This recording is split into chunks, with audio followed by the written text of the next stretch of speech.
In this world, angels live among us. Many great invincible beings of immeasurable power, a bridge between us and the gods. These creatures are not as you might imagine them. While some are human-like in their appearance, most are alien. A sitting mountain, a giant boar, a hovering sphere. Each of the angels provides a powerful boon to the surrounding area and its inhabitants. They do not speak to us. They do not move. We built our world around them. They shaped our cultures. We rely on them. Until something dark came along. Now, one by one, the angels have been slain. The people of the lands around them slaughtered. A wave of death is spreading across our world. Only a few places remain as a final bastion of life. Only a few against an endless horde of oblivion. And within these few, a single band of unlikely heroes, bound by forces beyond their understanding. In this world, there is only a single word that describes their soul-bound connection.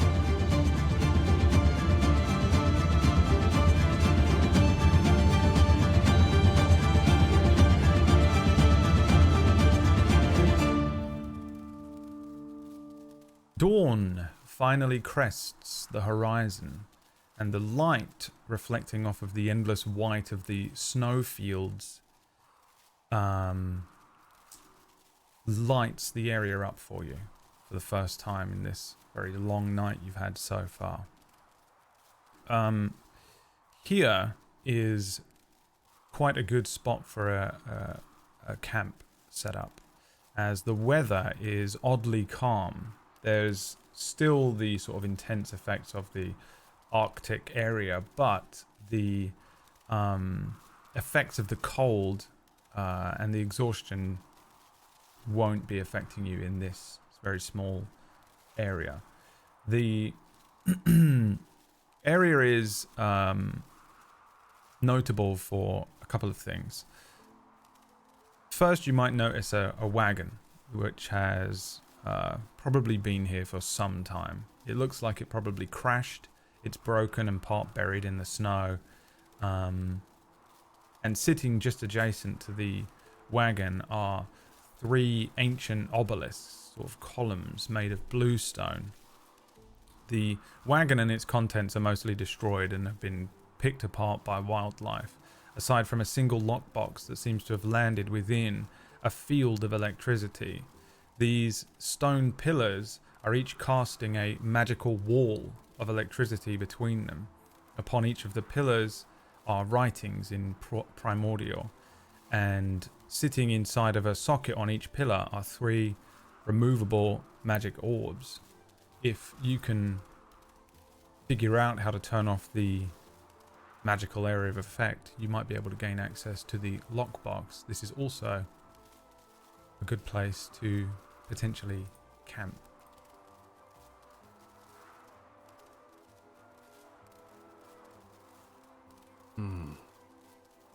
Should we rest here before approaching this? You want to rest first, then play with the puzzle.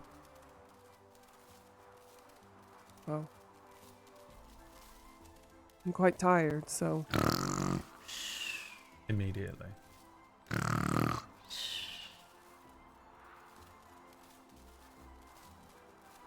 Well, so be it. You're more than welcome to solve it while we're sleeping.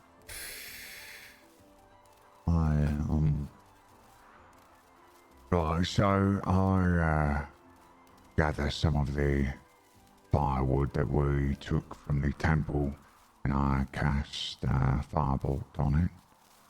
Start up a bit of a fire, and I guess we're going to take a rest. It seems like it, so I let them set the camp up. And, I don't think I'm going to investigate this thing either until they do so. But, yeah, I think I just cross my legs and, go into a meditative state. Okay. A long rest is about 8 hours of time. You don't actually have to sleep for that entire thing. You just have to not be doing anything intense. If you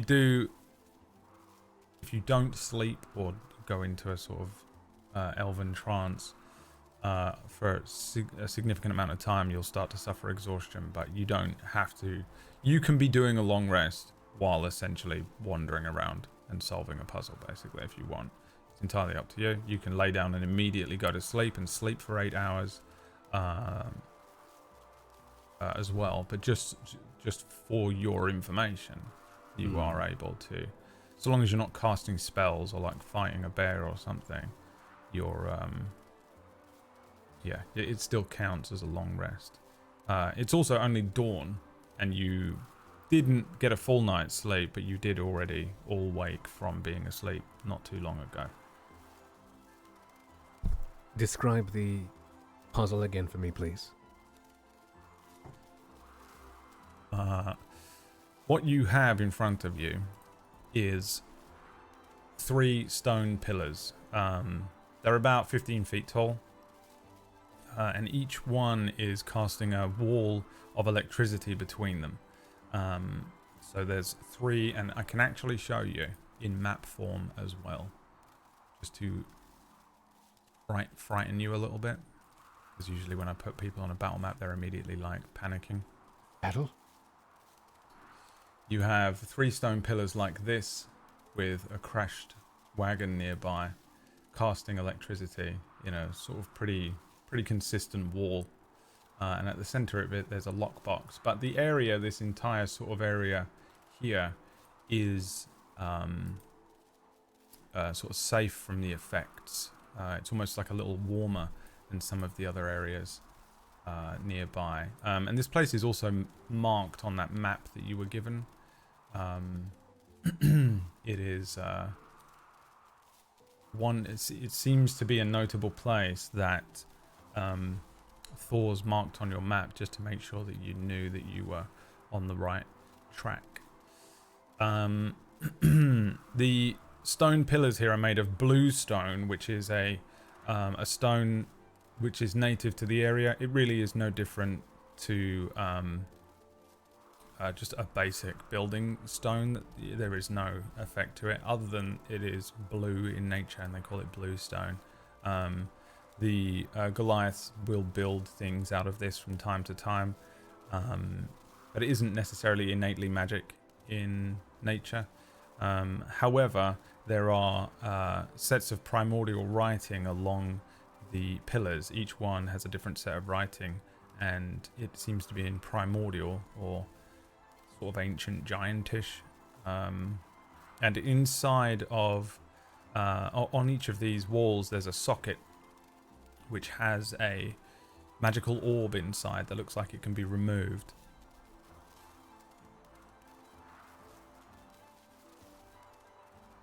Are the orbs different in each pillar? Yes. The orbs are slightly different in color. They're about the same size. One is purple, one is more yellow, one is more orange. Purple, yellow, and orange.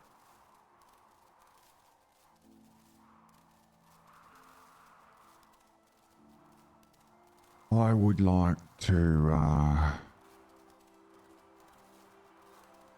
check and see if I was ever told anything about these pillars in my long years. Yeah, give me a Living in this history town. check, please.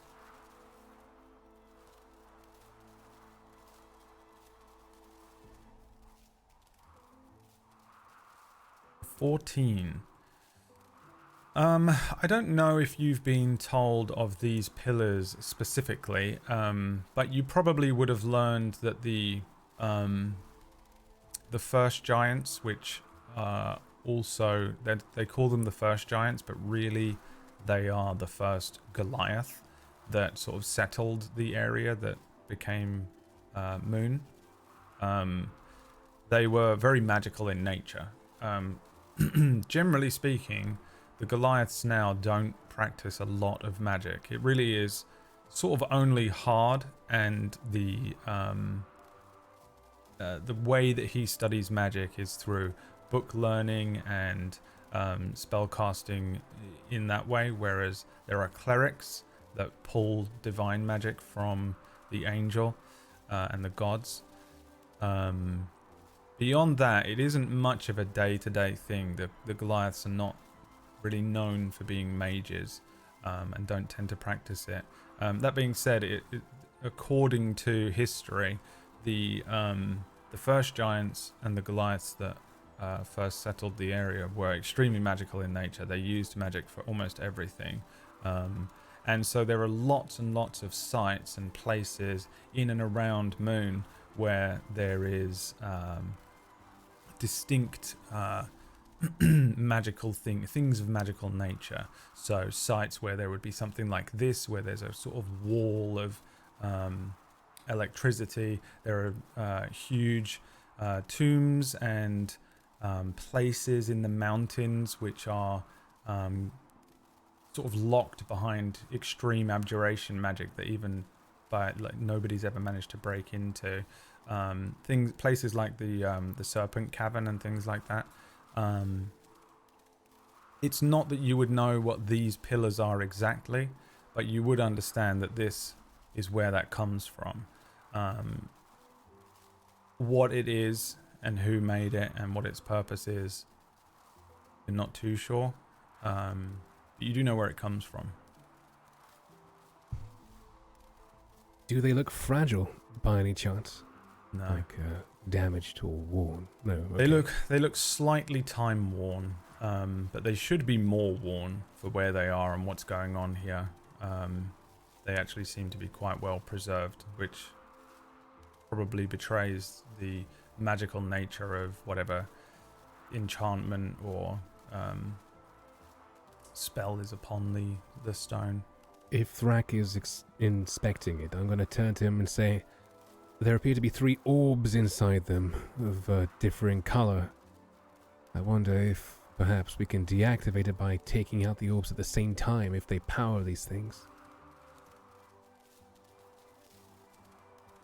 An interesting proposal. Do you wish to touch the electrified? No, balloons? and I walk off. Right. How are they set in? If I were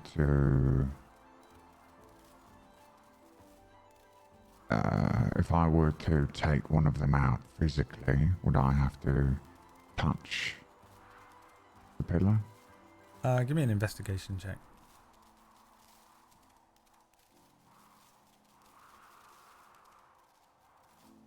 Nice.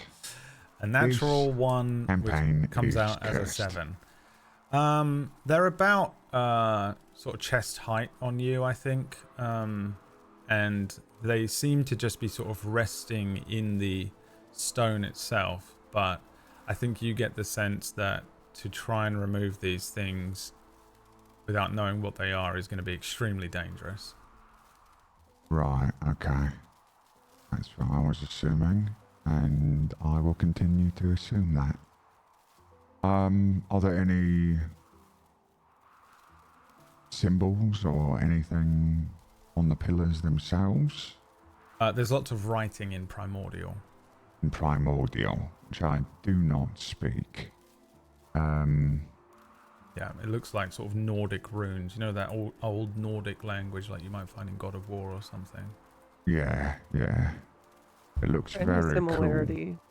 Is there any similarity to Giantish or Goliath? Modern Giantish or Goliath? Yeah, it's essentially sort of like archaic Goliath. Is really, it'd be like reading something that, you know, like reading Shakespeare or something for us. It's lots of these. Could I try reading it? You can absolutely read it, yes. Okay. Yeah, for you, this is readable. Okay. It Cool. might be a little like there's probably some words in here that take you a moment to sort of like figure out and stuff. But if you can read Giantish and you can read Yeah. Goliath, you can read Primordial. But treat them like they're just three versions of the same language at different stages of a long period of time, you know. So I don't know Goliath, but I know Giantish, if that affects my ability to read it. Giantish is even closer to Primordial in this thing. Okay, cool. Imagine, modern day Yeah. Primordial is Goliath, right? Yeah. And then Giantish is sort of a midway point. So I'll give you this. This is what you can read. And these are on each of the different pillars here. I feel like I need to not be in dark mode for the stream version of this because you can't ever read the things. Here we go.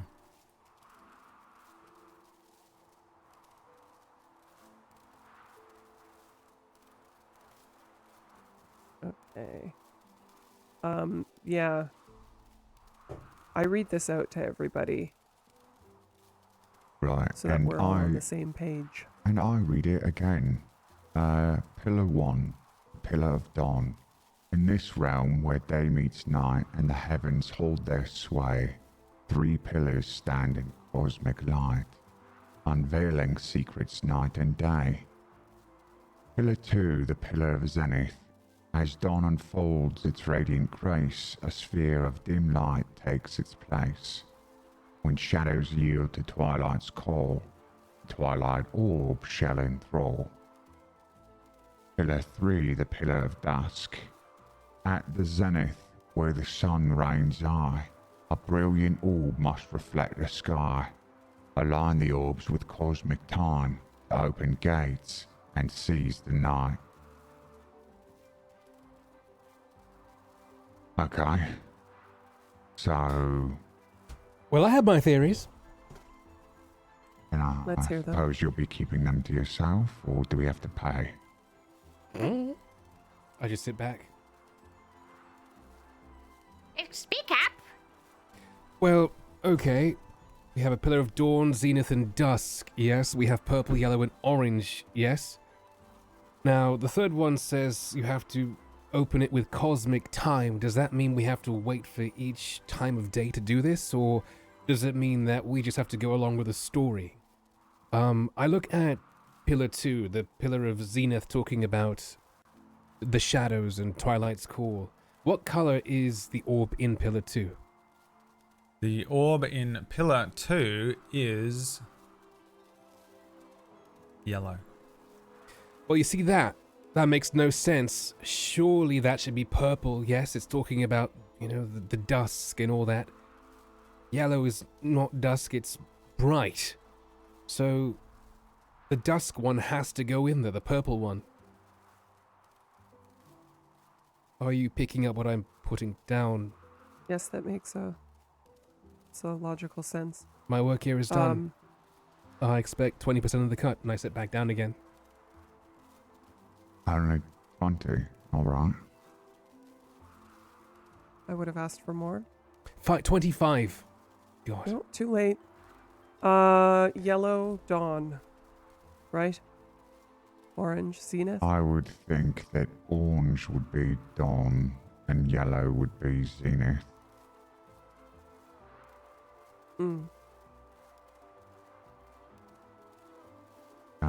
However, the yellow one currently is in Pillar 2, so I'm not sure taking them out is safe though. Only one way to find out, I say with my hands cupped.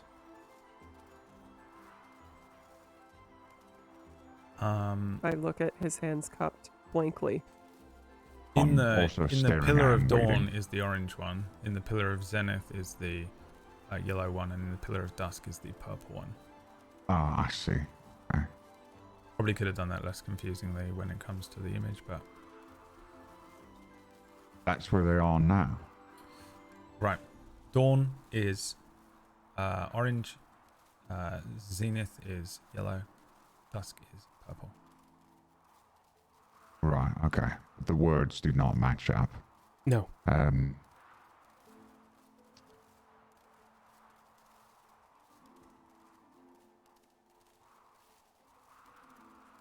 I begin filing my nails. It does say to align the orbs with cosmic time.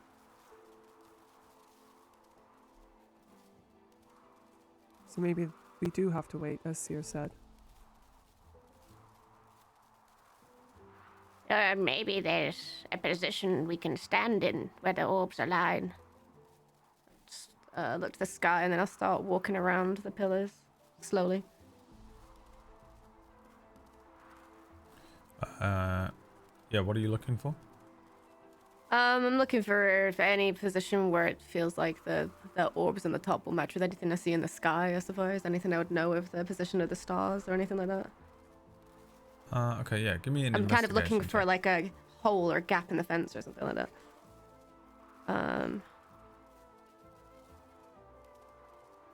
Even though I know it's electricity.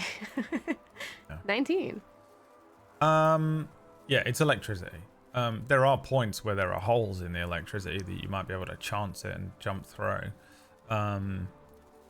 If you can leap over the top of it, it doesn't seem like there's electricity arcing across the top, so you might be able to find a way to climb up and jump over the thing or something like that. In terms of the way that everything is laid out, the pillars are really similar looking. They're almost exactly the same, apart from the writing and that each socket contains an orb in it. You, though, can tell that you can easily take these orbs out without injuring yourself, or it's certainly not going to hurt you. They look like they're designed to be taken out and placed back in.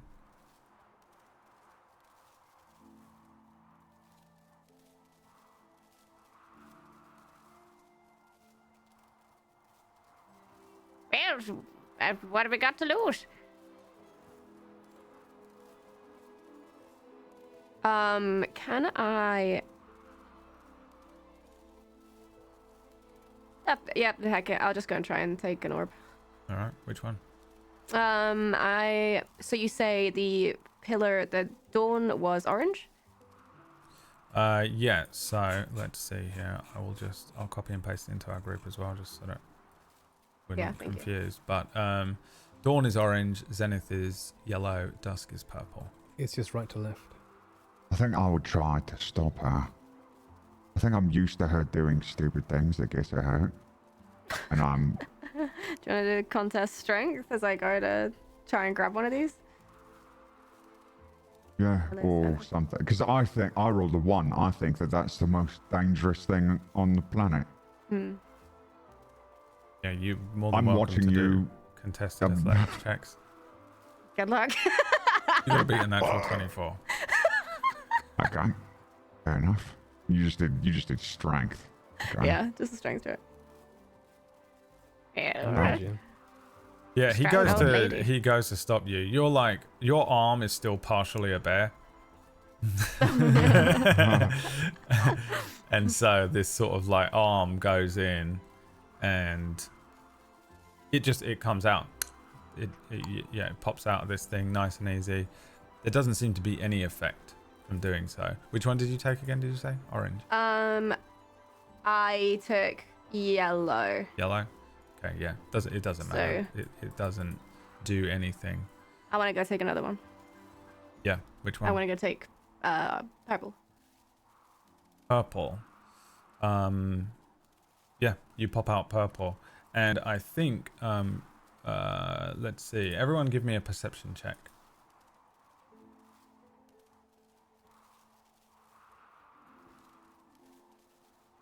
Rolling well where it counts.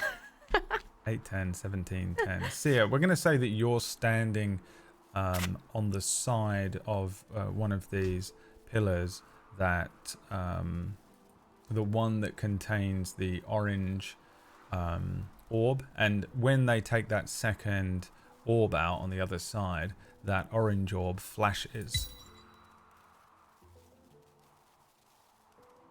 The orange orb flashed, but the orange one's been taken out, no? She took yellow and purple, no?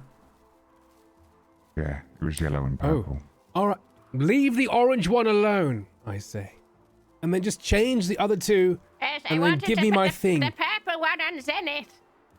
So I'll go and do that. I'll go and try and put the purple one on Zenith, and then I guess the yellow one on Door Dusk. Yeah, you place the purple one into the Zenith, and nothing happens. There's no flash. None of the other orbs flash. And then you put the yellow one in Dawn. No, you put the yellow one in Dusk, and that also does nothing. No response from the pillars.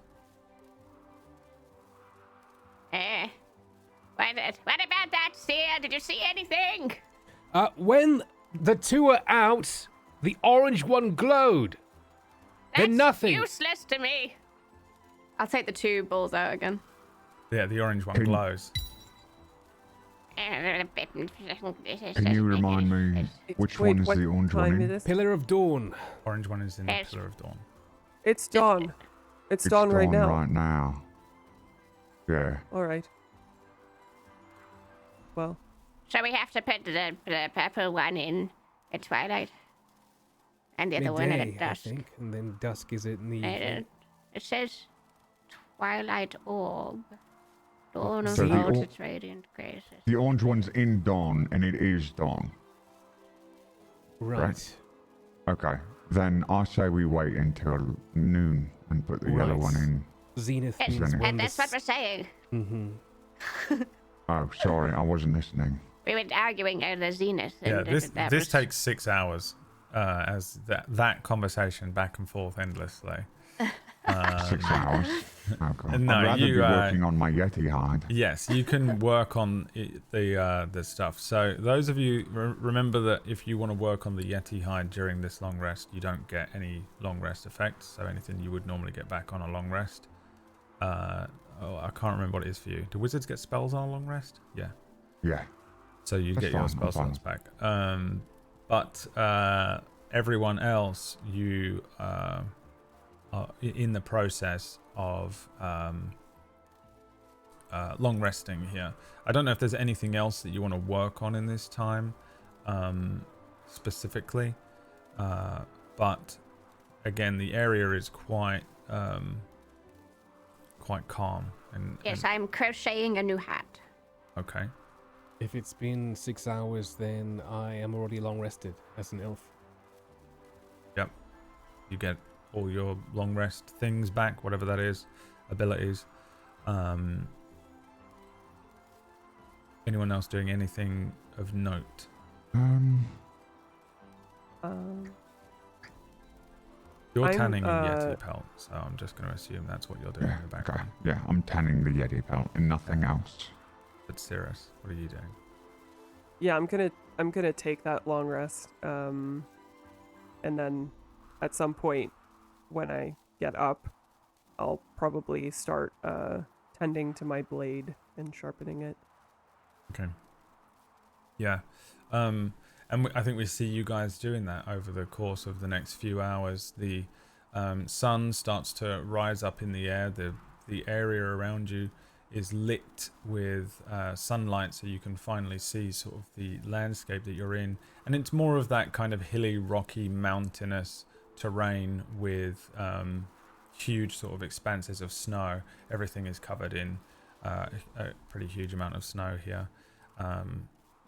And you can see all around you pretty clearly. There doesn't seem to be any threats or anything like that. No more Yetis hiding. There doesn't really seem to be too many creatures at all, though. There really isn't anything out here, as you've come to expect from the areas outside of Moon anyway. The kingdom of Uma is really just a sort of snowy wasteland for the most part. Eventually, you guys are sort of recognize that the sun is high up in the sky, and you're hitting the area around midday.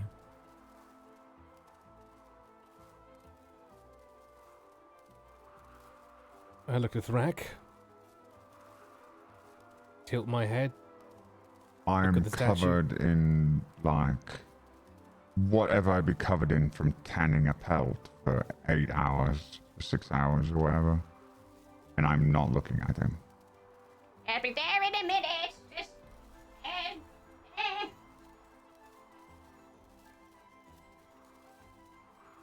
I look towards the turtle. What I'm confused about is Oh, midday doesn't better. really speak of twilight.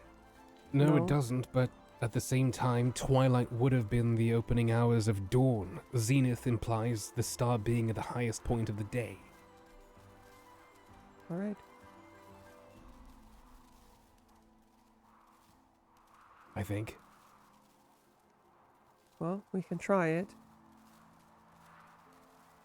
At this point, is the orange one still glowing, or is it dimmed by this point? It's been glowing all day. All right, What's the worst thing that happens? It's wrong. I guess. I'll walk over and slot it in. Slot which in where? Is this is the dawn one? No, Zenith. Zenith. Zenith, yeah, the purple one in the Zenith. Putting purple in zenith. Yeah. Nothing happens. Ah, We should How about- take the other Yeah. orb out. No, because if no, it's still glowing. We should leave it. Thrak gets up and says yellow for Zenith. It's fine. go and put the yellow in the Zenith. You take the purple one out and put the yellow in the zenith, yeah? Yep. Okay. And the orange one is still in? Yes. Yeah, nothing happens. Take the orange one out. But we don't have all day to wait for in case this is wrong. What if? Is the orange one still lit up? No. The orange one It went out when we put the purple one in. goes out, yeah. Uh-oh. God. I walk up and I take the orange one out. You take the orange one out, Yes. which lights up the yellow one. All right. Okay, I go back to working we on just my wait. Yeti pelt. Okay. How about now you put the purple one in dusk, and then you pull out the yellow one and see what happens?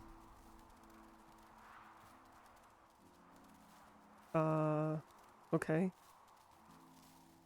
Jordan, would you like That's to do the honors? yes. Let the old woman go doing all of the moving around and put things into. I'm just mumbling as I walk away and Places and It And, keeps you young. slot it into place. All right, so what are you doing? You're taking the... You're putting the purple one in. Yeah. That's what we and agreed, I taking think. the yellow one out. Yeah. Yeah. Kind of like a changing of the guard. Yeah. Yeah, nothing happens. Okay, in that case, make the yellow one blink again, if you can. Unless we have to wait another day now. No, it should be fine.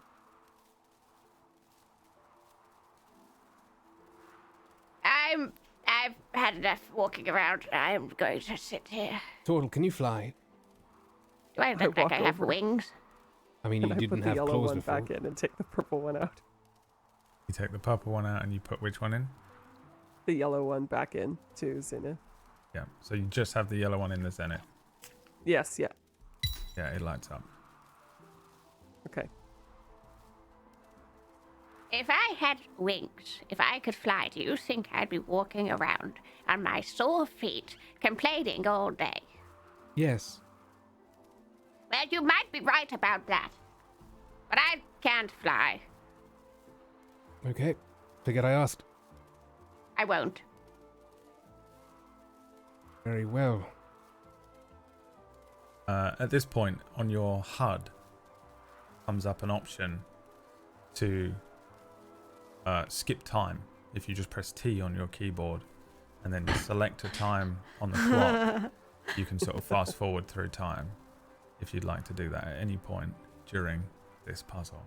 Before we do that, how tall are the walls? 15 feet, you said. 15 feet, yeah.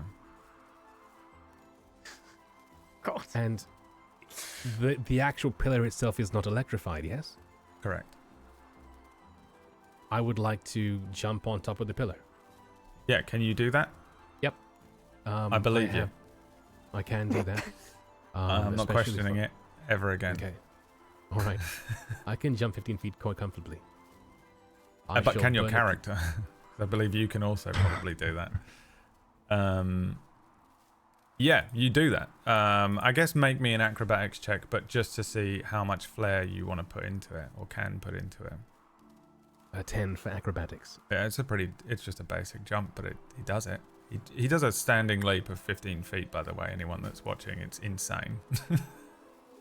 If you're watching, I think as I jump, I kind of like push one leg down midway, and you see like a little bit of a displacement of air as I use Step of the Wind to get me there the rest of the way. All right, Neo at the end of the first movie. And then I hop down to the pit. Yeah. You jump down into the pit, no problem whatsoever. You're in there, nothing happens, you're not like electrified, nothing crazy explodes or anything like that.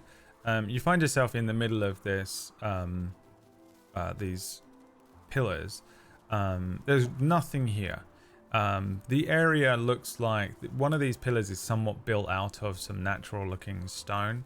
And it looks like maybe the natural looking stone was once, like maybe it housed something, like perhaps there was like a little heart on top of this thing or something like that. But generally speaking, there's essentially nothing here.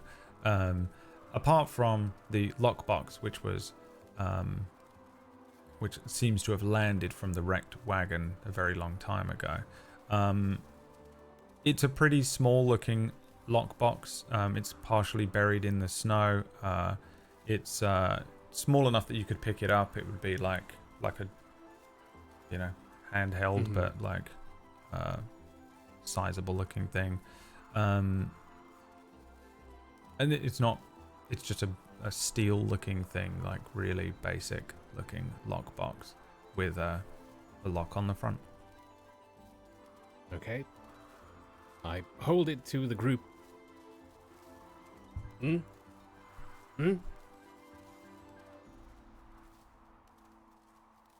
think if they don't react, then I just drop it on the floor and sit down and sulk. Yeah. Well done. See- Congratulations. I look bitter. Tia, would you like to bring that over to us and we can see what's inside? I hold it towards myself, furtively. And then I go, fine. And, how heavy is this thing? Not very heavy at all. I think as you're moving it around, you can feel that there's a couple of items inside that are sort of moving around, but it's really only, it's not heavy at all. Like, easily carryable. Okay. All right. Sorry, I'm being called all my really selfish characters in the group chat. Yeah, seeing a theme here, it's all good. Every Clicked single into character place, you've you know? ever So played. weird how this keeps happening, isn't it? It's so weird. Crispin.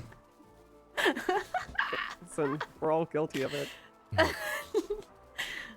I think I jump over the top. I, hop back down to the other side safely if I can. And then I'm still staring at the puzzle because I want to know what happens if I hit T now. I mean, yeah, you can just hit T, or you can.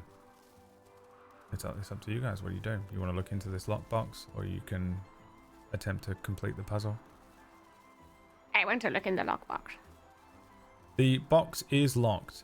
You could open it if you have some thieves' tools, or the key, or get creative, I guess, beyond that. But the official ways to open it are to pick the lock, or to use the key that unlocks it.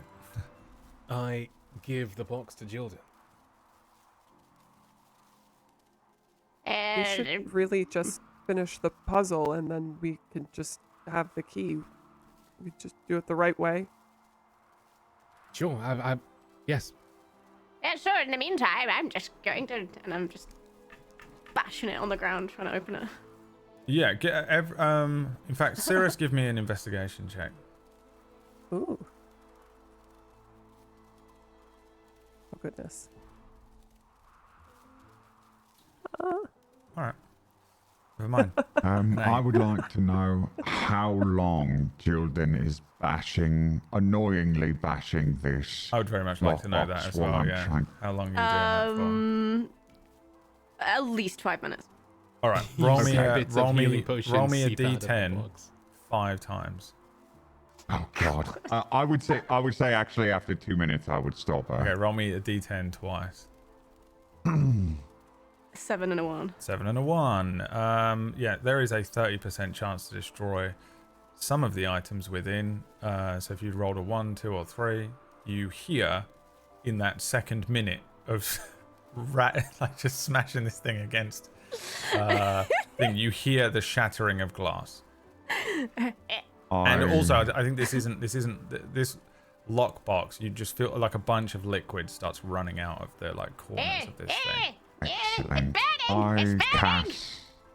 I cast knock. Okay, and unlock it. Yeah, inside is what looks like a sort of an old scarf that is now drenched in potion of greater healing. 2 corks and a bunch of glass. But there is also a bowl in here. A pretty simple looking wooden bowl, which actually doesn't look too dissimilar to Jilden's shell, I would imagine.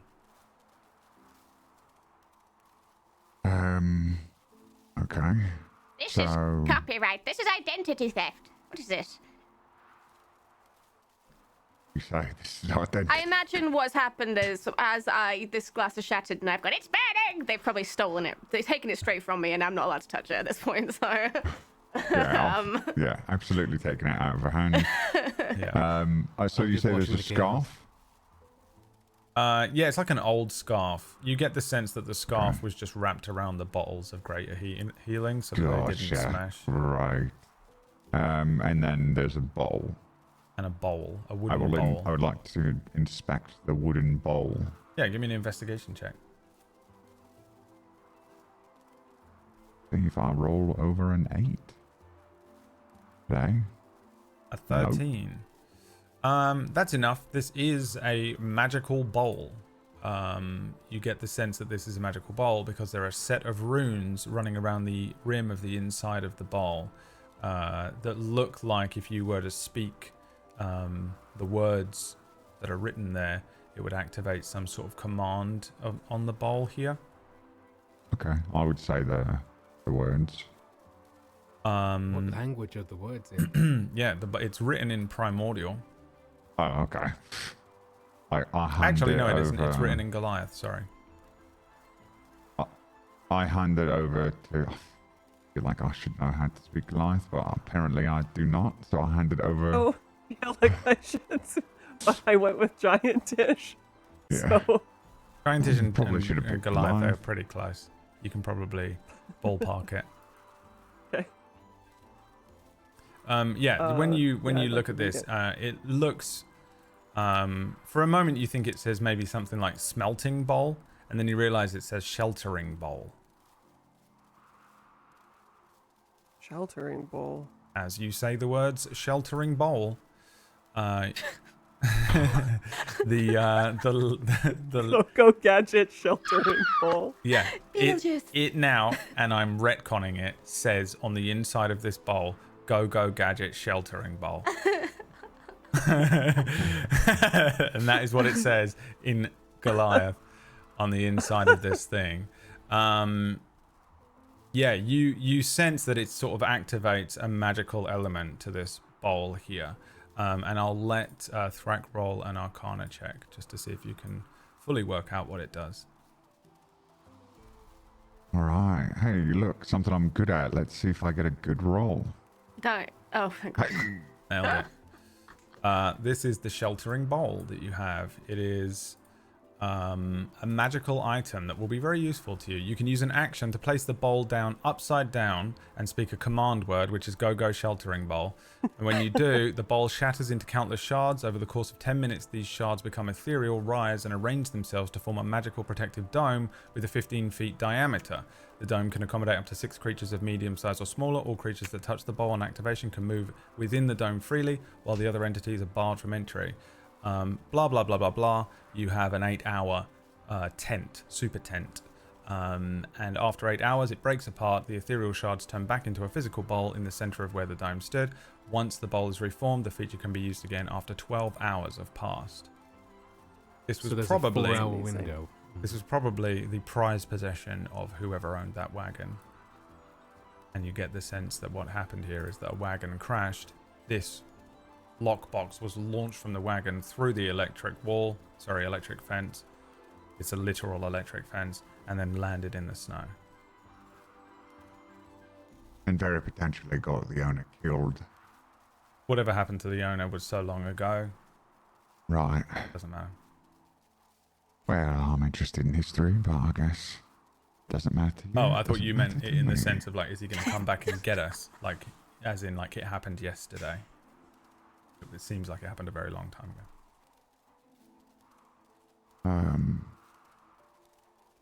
All right. Well, I guess did she actually activate it? Is there a shelter? No, I think she just activated the first part of it with the rune, and then from doing that, you're able to ascertain that you need to set this thing upside down, and it will turn. Yeah, into... I will.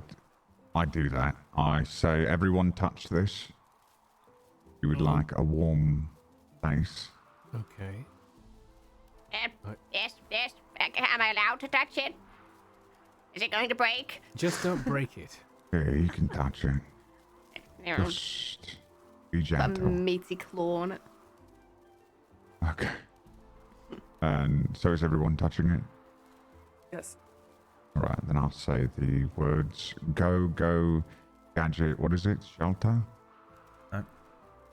Sheltering Oh. bowl. Go sheltering bowl.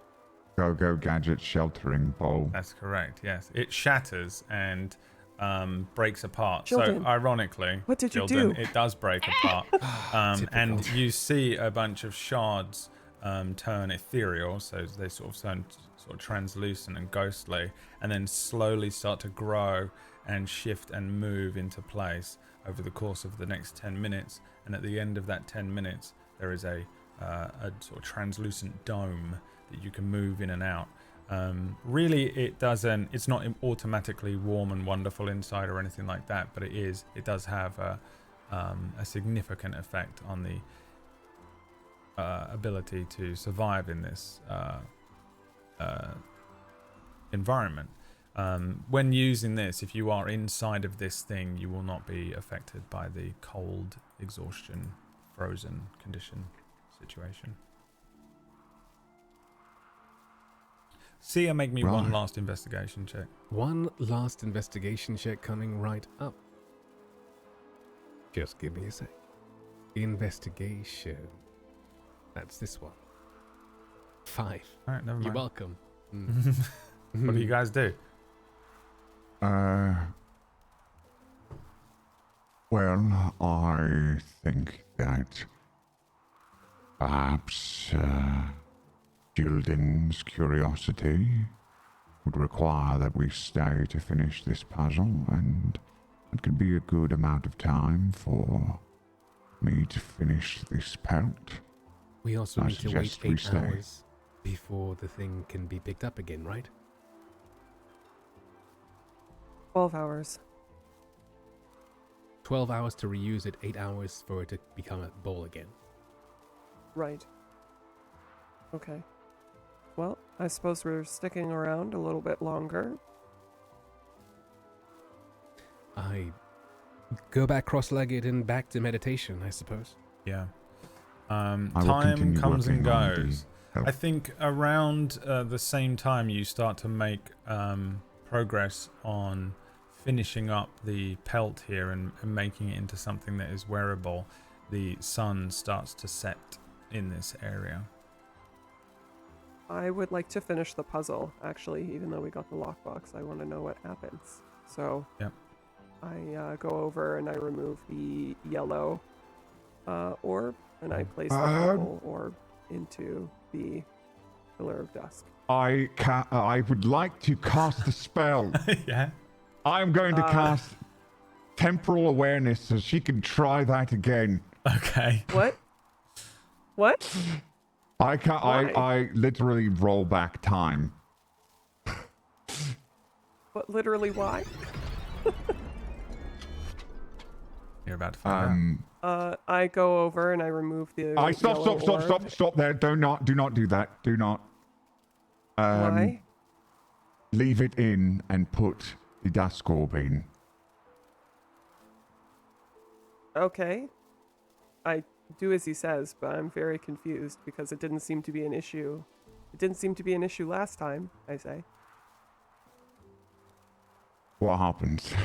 Does it light up? The yellow orb is currently in the Pillar of Zenith and it's lit up. Once you put the purple orb into the Pillar of Dusk, I assume, Yes. they both light up. Thank you. Yes. Both light up. Mhm. Oh ho ho. That's all. The electric fence does not drop. Can't believe you've given him another excuse to feel smug. As if he needed more.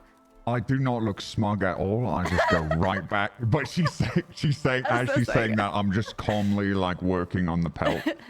No smugness whatsoever.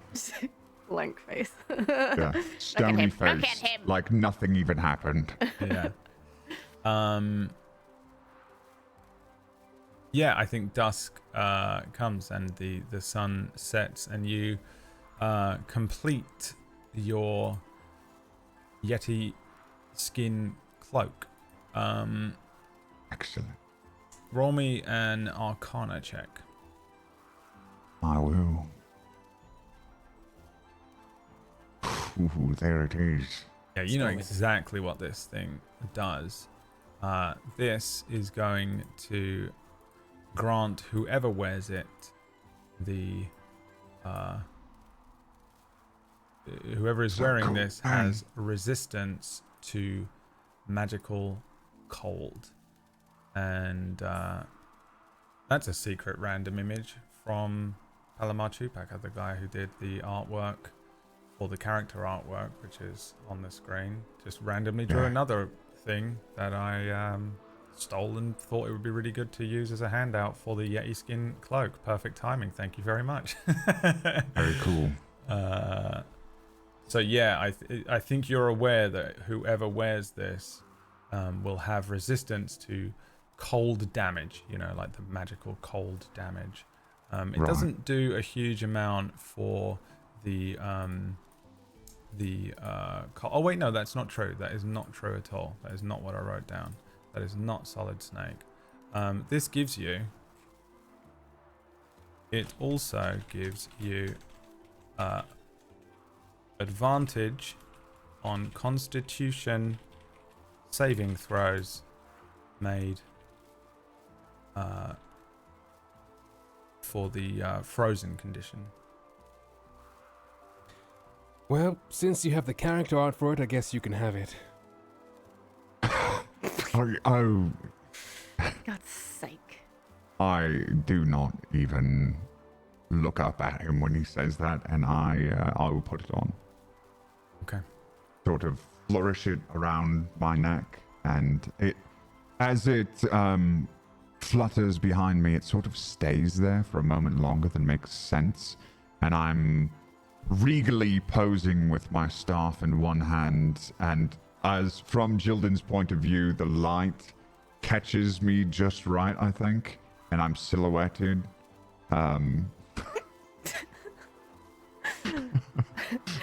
What I was going to say was it doesn't settle quite right because I've settled right next to you to get the warmth of the cloak as it settles down over here. And I'm just underneath that with you. You look down and I'm just like, hello. I think that I'm doing this amazing, like, first cloak pose, and you've grabbed the cloak and you're I'm like, just underneath. like the orphans of the Christmas present ghost underneath his cloak. Yeah. Uh, It's awfully warm under here, isn't it? the music stops as I look down at you and I'm Deal so with it. sorry. Ruining everything for everybody. It's the best. It's the right. best. Will you give me that bit of text and I can add it Yeah, it's on the handout. at some point? Okay.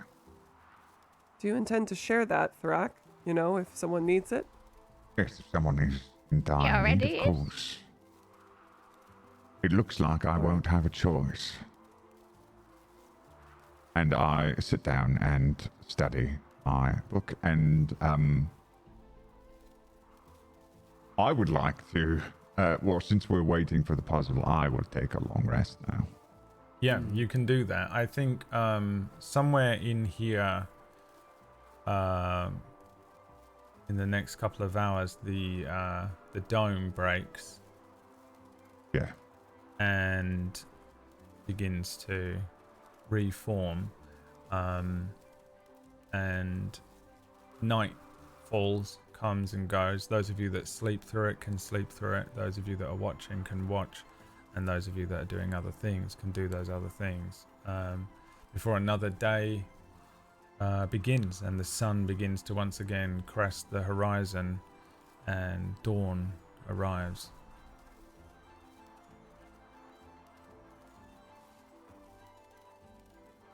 We do with the When orbs now, dawn Thrak? comes, what's that? He said, what should we do with the orbs now, Thrak? Place the remaining orb in the remaining pillar. All right, I do that. How about you place the remaining orb in the remaining pillar, I say? Yeah, you do that. The electricity on the pillars dies down, fizzles out. See, like that.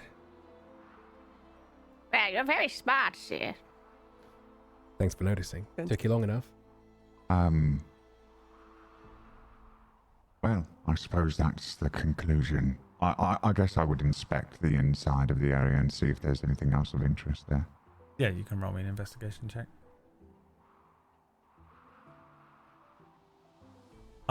This was an animal pen at one point.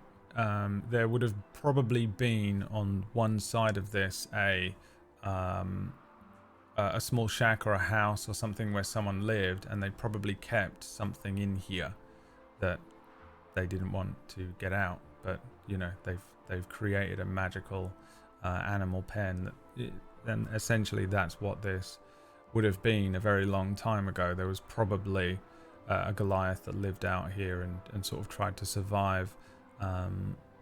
Now it's just a sort of pointless set of magical pillars.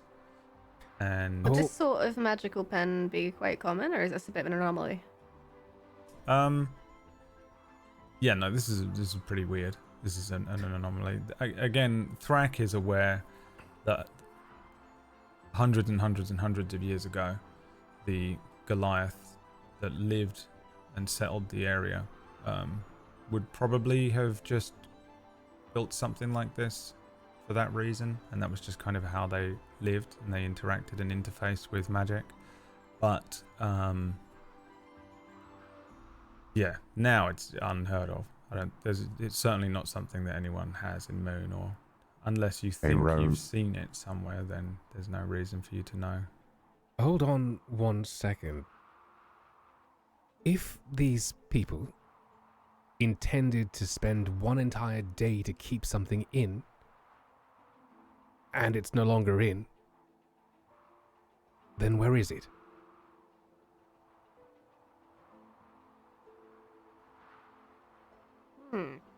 Roll initiative. No, I'm kidding. I would say this was likely hundreds of years ago. There are few things that would survive, and if they did, they would be long gone, most likely, by now. One would hope. Very well. Go on. Do I know of what sort of animals the original giants may have domesticated? Give me a history check. 14. It wouldn't have been exactly the same, but you're wearing it. Ah, yeah. That's sort of what I was thinking, actually. Yes. Probably a Yeti pen. I mean, they keep them for pets. They farm them? It did taste quite nice. I don't think they were exactly the same, but I believe they domesticated them for a various amount of manual labor. I see. Is there anything else in the area now that the fence is down and the urgency is gone? There is not, no. There was a Well- quick way through this puzzle and a long way through this puzzle because I We did wasn't both. sure if you would need a rest here or whether you was rushing. You know, I didn't know how you were going to approach it, so I thought it would be interesting to give multiple different ways to make this either easier or more difficult on you. Honestly, you could have walked through it.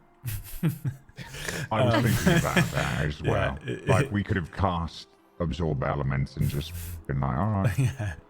Yeah, I wasn't quite going to put it past you all. It wouldn't have outright killed you.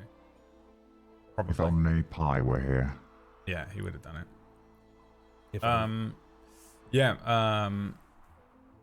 assuming that you take the time now to pack up your things. Who takes the bowl?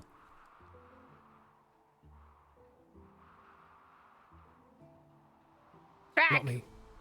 If no one else takes it, I will, but I'm not, like, clambering to get this bowl. I'm not a pack animal. I say as I look at want the Thrag. bowl, actually. I have a... You want the bowl? Yeah, I think I kind of want the bowl. Okay. Yeah.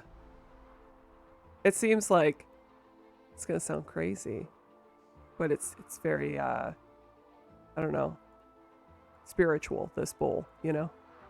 It's a bowl. And I'd have no problem. it shelters you. And it will remind you of me wherever you go. Pass. That is true. It will Oh, yes, please take remind it. me of us. All right. Okay. And then you continue heading north, I assume. Just to be clear, everyone gets their freezing reset. Yes. So those of you, that had the freezing condition, you managed to you cure all levels of freezing by taking a short rest in a comfortably warm environment. So you kind of already did that Right. previously, and you after you take a long rest, you can heal up to 3 levels of that exhaustion. So DM? Yeah. Does my natty tracker also reset after a long rest? that's a good question. I would think, if you want my opinion, Yes. I would think no. And I would That's why also you're not the think no. DM? I would Oh. also think no, but I'm just trying to figure out how many long rests. We're going to say no, but it might change. We'll see how bad it gets. But the thing is, I don't imagine you're going to be. I know that you're absolutely devastated. But I I'm don't sorry, Myre. think you're going to roll Display. that many ones. The reason that we do that is because you want some buffer. Right. But yeah. not. I think that's probably going to be quite strong. It sort of depends how many long rests this party does. That's just a weird D&D thing. Some parties long rest at every corner, and some never do it. And I think that is really what will matter here. So just to ensure that you don't long rest at every single corner, because it's annoying, I'm going to say no for now. Subject to terms and conditions apply, so it might change. Very well. Okay. I think you guys head out and start traveling north, and the travel is pretty long. As you start moving, through the mountainous terrain, eventually it gives way to the area known as the Pure Lands, which is a very flat area where the mountains pass, and the hilly terrain gives way to it's almost a salt flat, but it's just completely covered in snow and ice. There are points as you leave the snowfields and move into the Pure Lands that you recognize that you're actually walking along huge icy lakes. It might take a while before you look down and recognize that actually what is below some of the snow here is an enormous thick iced lake, and then it gives way again to earth with again covered in snow. It's significantly easier to move across this, but it is a little colder. There's a scent to the air of salt that you don't get the senses from the area underfoot, but that you're nearing the ocean and the sea finally. And this really is just a slog at this point as you start moving north, completely safe in the knowledge that you're heading in the right direction, but also it really is just a very boring and long day's worth of walking here. When you get to the sea, there is a chance that there might be some sort of boat or ship. There is areas that ships will drop people off here, and there are ships that pass through the area, but they are so unbelievably rare that you're looking at literally once or twice a year. The odds of taking a ship, finding a ship in this area, or gaining access to a boat in this area are very, very low. Almost no one travels by sea and ocean because it's pretty much a Pangea, and there is a sea and an ocean out there, and people do fish it, but travel is not as prevalent apart from on some of the coastal regions. And this, while it is a coastal region, is an Arctic coastal region. There's nothing here. No one really comes through. So you run into the question of how you're going to cross the channel of water between here and the island that Thor's informed you this dragon would be on, that he said was known as the island of Black Rock. He said it was an island that's covered in like black rocks and sand, that you'll find the King of Drakes there. So is anyone thinking about that and how you're thinking about approaching doing that during this day of walk? Yes. Yep. I'm considering all the creatures I could wild shape into. So I'm thinking if a turtle can float. Gonna Pokemon this? I think, technically speaking, I can hold my breath for up to an hour. So if we had to, I could just and you could all be on my back. But I don't know if you'd all fit because you're pretty big. So, but I can turn into multiple creatures, including a giant crab. So maybe you could all fit on my giant crab shell. Is whale on your list? No. What is the CR of a whale? Fucking Alice. It's a good question. Killer Have you ever whale. seen one? Killer whale is a CR3. Right, you can't do that, right? What do you CR? No. Can you even do a CR1? I think I need to be. Oh wait, no, maybe. Hang on. I don't know how this works. Hang on. I don't know the wild shape rules. CR3 means you need You can a use group your of wild level shape 3. to transform into a beast with the challenge rating as high as 1. High as 1. Starting at 6th level, you can go as high as your druid level divided by 3, rounded down. So Oh. that's nice and complicated. Yeah, looking at a quick Google of wild. whales, they're all pretty high CR. So I think can be a shark, giant crab, shark. a crocodile. All right. Bring us over one at a time. Oh, this is like one of those fun challenges. Like a fun ride. Merry-go-round. You bring in the fox and the rabbit and the whatever back, but it's me and I'm a crocodile and I'm eating all of you. Every time she comes back, she's just got more blood around her chops. She's like, yeah, I definitely dropped them off. Who's next? End of campaign. Well, I guess it would just become a campaign where it was just me and you. Those one-on-one campaigns eventually. I've always wanted and we to just hear the ghosts. I've always wanted to run one of companions. those. That'd be an interesting way to get there, wouldn't it? It really Permanently kill all the party members off. Okay. I will turn into a crocodile. All right. Yeah, I imagine that you sort of maybe you float that idea to the party, and yeah, I think eventually it takes a little while, but you do find yourselves eventually at the shoreline, and there is pretty much just an expanse of water ahead of you. Give me perception checks. We're going to do a group perception check here.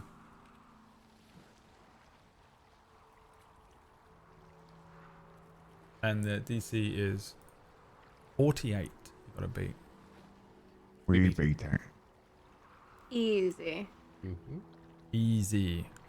30, We got 58. 78. 78, yeah. That can count.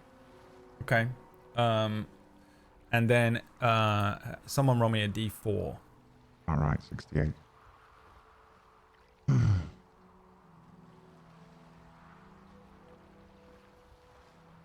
One. A 1.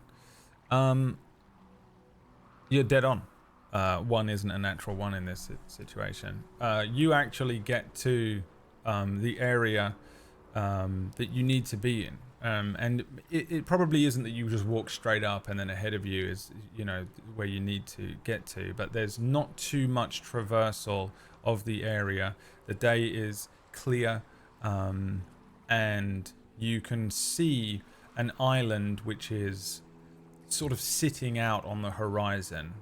It's a small looking island that's sort of just jutting up and really just looks like a set of sort of black shards against the horizon, but you can recognize that there is at least one island there. When you sort of maybe scan the rest of the horizon, it doesn't seem like there's any other close bodies of land, so it's a pretty good bet that this is the island that Thors wants you to get to. Is there on the shoreline by any chance? Are there any boats that have just been abandoned and left behind? You can give me an investigation or a survival check. Ooh. I get to choose?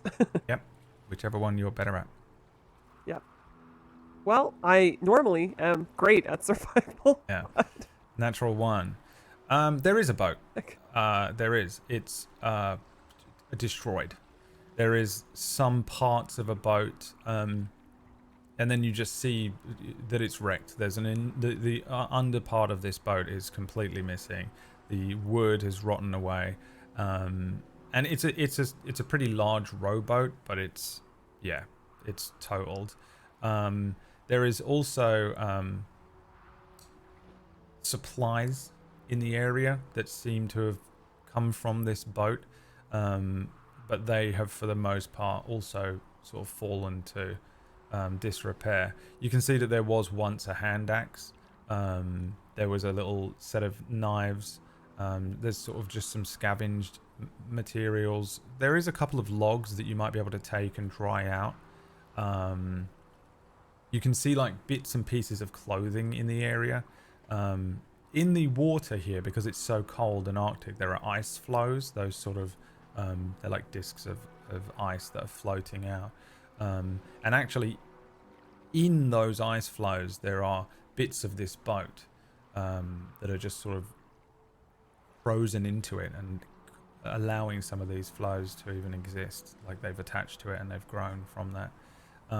But in terms of like any boats or any signs of a a dock of any kind, there is nothing here. And actually, since you did take a boat here, Yes. they did not drop you off at a dock or a port or anything like that. Yeah. I'm guessing that the damage is too extreme for me to do a series of mending cantrips. Yeah, it's beyond Yeah, basic okay. mending repair. Yeah, you'd Yeah. have to you'd have to sort of rebuild a good portion of it, Rebuild and it. then cast some sort of spell like that to So the Mend island of is Black Flex Rock. Seal, I think. It's just yes. that's all it is. Yeah. Okay, cool. The island of Black Rock, can we see from the coast or not? Yes, you can see it. Yeah, it's How far away is it? It's on the horizon, which makes you think that it's somewhere around a mile. Okay. In that case, I'm gonna take a couple steps back and take a run towards the water, spend a key point, and... Well, I can't do any of that, so I look towards Jilden, who is our I would mountain. honestly love it if you did just like shadow the hedgehog across the water and Sound effects and everything. Yeah, I'd be so ready for that to happen. Yeah, I don't know. I left this pretty bare. There are some options and some rolls you can make, but I wanted to see if you guys have any ability to get across this water. I mean, it is a thing that you need to figure out how to do. Someone was about to say something. Well, actually, my character can walk across water. Oh, not again. So Not again, she can't. That is a reference to another game that we play. We predominantly play it off stream, and a few of us all play in this D&D campaign called Oracle's Rest, in which Mirggles showed up one day with a character sheet that she just wrote a bunch of stuff on that wasn't what an Eladrin can do. And one of them was that she could just walk on water, and we did a whole combat. We did like multiple sessions before finding out that she just absolutely can't do any of the stuff that was on that character sheet. But I'll let you keep that one at least in that game, but not in this one. I don't give a shit about Oracle's Rest, but I'm watching all of you for this one. Right, well, I will use my flight ability, anyways, and fly over to the island. Can you actually What? do that? Bye. Are you just No. leave? It's a joke about the walking on water. Oh, I don't know if you have this Oh. fly spell. I don't know what that is. There is a fly No, spell, no. yeah. Yeah. You're a wizard. Wizards are really annoying. They can do pretty much Yeah, anything after a few So levels. you're a crocodile, right? I can be. What do you prefer? I like being a crab. And I start doing weird crab-like motions. I'm Not there as a is no crab, emotion. just- no, As a it's turtle. cool still, yeah. I I'll take a step back have from her. zero emotion on my face. I'm so used to this kind of ridiculousness sake. that that has no effect on me Yes, anymore. imagine having pincers. It's good fun. Good fun. And then And I'm actually just with waiting that, for her to give me an honest answer. With that, impulsively, I turn into a crab. I think shock and disgust is painted on my face, but it's kind of put on, you know? So I am now a giant crab, by the way. This is a pretty big crab. Yeah. Okay. Jilden. Well, I guess Jilden make me a Constitution saving throw, and this is how wide and flat of a disc you can transform your crab shell into. crabs can't float, though, can they? They You can't can swim though, right? They crawl Yeah, around they on can the bottom. swim. No, they It can says it's a swim. swimming They swim. creature, Can. so... They've Okay. got Okay. themselves. They do. They use their little legs to create little. Crabs are circular fast at swimming. patterns and They scare me. propel 19. themselves through the water. 19. I'm gonna say with a 19 you make yourself into a pretty big crab here. This is, Nice. and I think this is you. This isn't really how wild shape works, but I'm gonna let it because it's fun. You sort of know, you mutate yourself almost. Like when you're transforming, you stretch you transmute yourself into a wider, weird, mutated freak of a crab that has a very wide, but probably way thinner shell than it should have, and is absolutely one of the most horrific things that any of you have ever witnessed as she transforms into this grotesque, part tortoise, part crab disc It could be rowboat argued crab. that as a turtle, not every creature that can wild shape is a turtle, but as a turtle, because I already have the shell on my back, shell-like creatures come a lot more naturally to me, and I'm therefore much more able to manipulate them to what I need. Yeah, maybe And you in this incorporate case- your own shell into it somewhat, and This you're carapace able... is basically my shell. Yeah, So- it's still Spread so absolutely thin. horrendous to look at. There's no way that isn't horrific. I like to Sounds imagine I like can feel her heartbeat like through the shell on my feet. Yeah, because of how thin the Ooh, shell yeah. is. That's it's creepy. Love it's that. awful. You can take the... I'll let you have the oars from the actual rowboat that might be able to support. You can turn the crab into a part swimming thing and part rowboat. to aid Yeah, in I the- just kind of put my legs up, like, you know. How horrific. Put my legs up and just float. Right, you have to help. horrific. So do just horrible animal noises come out of your mouth when you're saying that to us?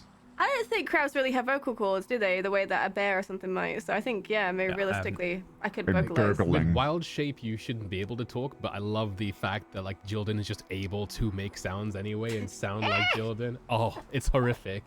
Yeah, I have no Jilden is a idea horror. what a crab is here. Oh, you don't know the first of it, sunshine. Yeah, it's horrendous. But I'm guessing you all climb upon this Eventually. horrific crab creature and then Yes. sail away. I looked at the Um, oars and then to Cirrus and back to the oars and back to Cirrus. And then sit back. For the oars? Am I rowing us? Yeah. Okay. I am your Yep. vessel. I'm your You are my vessel. vessel. Yeah, you can partly swim am- and they can partly row you. Okay, I'm rowing her. They're not doing anything. I'm gonna row her. Yeah. Brock's reading a book probably, and Seer doesn't I- work a day in his life. All right. I'm writing something. Yeah. Okay, let's do a series of checks that I have to now make up off the top of my head to figure out how this goes, because this is pretty weird. I think Jilden for sure needs to make me an athletics check. That is the basic swimming aspect here. Oh boy. As you swim along, you can have advantage, even though you rolled 2 17s there, because they're rowing you as well. So it's going to take a little bit of the effort off. But in order to keep everybody afloat, yeah, you needed to roll pretty high. Everyone that is on the top of this crab is going to get wet. The crab, I would imagine, probably is quite well insulated. Crabs are probably good at not... They probably don't get cold, right? How I can mean, you said I had a thin carapace. Yeah, how do crabs... Anyone know anything about crabs? Depends on the location. Of course you know Yeah, I mean, everything there are about plenty crabs. of Do crabs that get live in like cold? Do crabs get cold? Is the title thing- of the thing episode. crabs. They can sense temperature, but don't feel cold and not subject to hypothermia. That's good enough for me, yeah. All right, you don't need to make me the check then. The three of you on top are definitely going to get splashed by some of this Arctic water. Make me con saves. Can the shelter bowl move? The shelter bowl. Yes, if we like make shelter on the crab shell. Oh, interesting. Yeah. You want to make the thing that they fly around in the Jetsons? You're going to make a classic looking UFO. Like if you draw a UFO. I don't think we can because crab legs. we just used it. It hasn't It was been last 12 night, hours I think. since we used it. Oh, that's a good point, actually. It hasn't been 12 hours, has it? You have to wait till Yeah. like the middle of the day. Oh no, So it you has have. You've been walking Oh. for a full day. Oh, Yeah, you're approaching sundown here, so it has been one. All Yeah. of a sudden, Jilden starts making me, me, me, me, me, You me can, you can do noises. this. we can do this. Okay. Yeah. It's a suggestion. It's not my item. I'm just asking the question. Yeah, I would pull out the bowl, and I would put it upside down on the back of her shell, and say, "Go, sheltering bowl." You know what? I'm absolutely allowing this. You create a crab UFO, submarine, whatever you want. Whatever you. It is. it is perfect as well. Like I feel it, so SS Jilden. alive. it attaches to her and creates like a pneumatic seal or whatever that's called. You know, like like I'm absolutely allowing it that you can turn this thing into enough of a shelter that you're not affected by the cold of the wind, you're not affected by the cold of the water. You're certainly going to get little bits here and there, but not enough that it's going to need you to make any sort of checks here. And honestly, on one athletics check, you travel the mile off the north shore of Uma and the Pure Lands and head towards this island.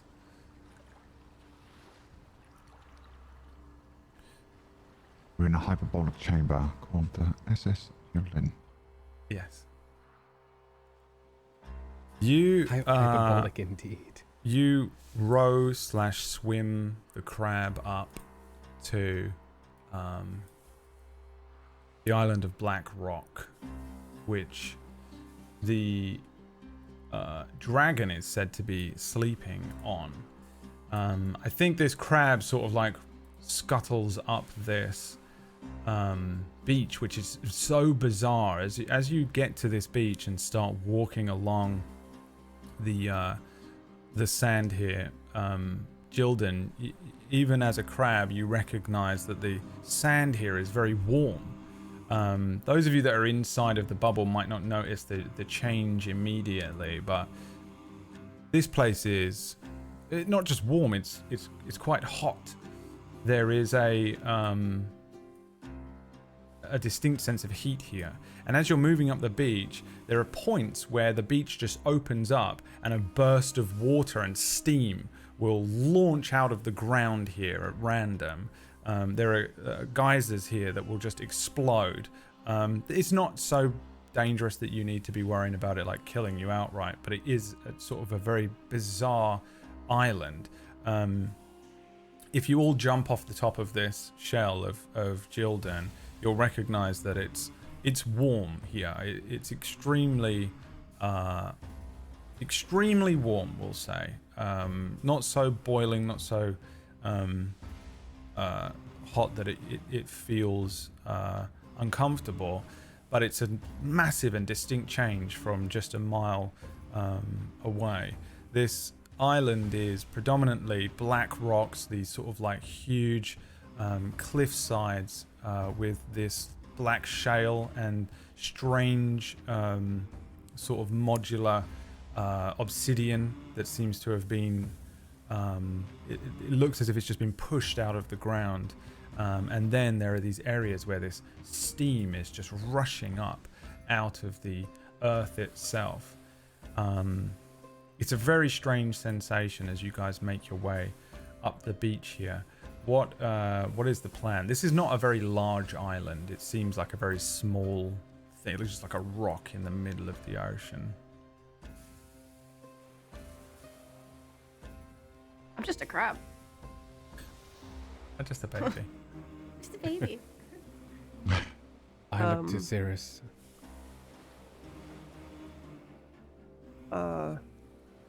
I would like to look around and see if I can notice any sort of trails or previously walked paths Make me leading in a any direction. survival check.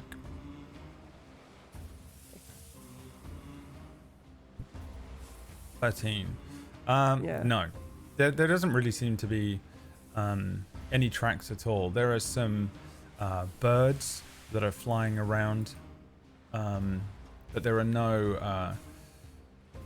no tracks, no sense of islanders, no like humanoids, no people that seem like they live here, unless they're maybe on one of the far sides of the island here. And yeah, it just seems like a completely barren landscape. I start walking forward, and I put my hand on the ground to feel the temperature, and then I start walking even further off the beach, and I put my hand on the ground again to see if it feels even hotter, and to see if maybe there's an increase in temperature as you enter the island. There is. a distinct increase in temperature as you put your hand to the ground for the second time, a little further up off the beach. The sand underneath your hand suddenly gives way as part of the island comes alive, moving as the black sand falls down off of a set of gleaming golden scales. The sunlight reflecting off of an enormous creature as it awakens and stands. There is a set of enormous wings that stretch out and open with this sort of deep groan as a beast appears. This gigantic golden dragon, the size of a castle, reaches itself up, stretches itself before even opening its eyes. There's a sniff in from its nose, and then a heavy breath out. As soon as it breathes outwards, there's no fire, there's no flame, but the temperature of the entire area around you raises a little, noticeably. The eyes of the creature open, reptilian and red. They lock onto you immediately. Another breath out and the island heats up again. The creature sort of regards you for a moment, looking down at each of you.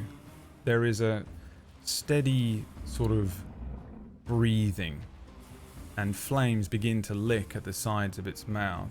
You get the immediate sense that you are standing before an, or maybe the, apex predator of this world.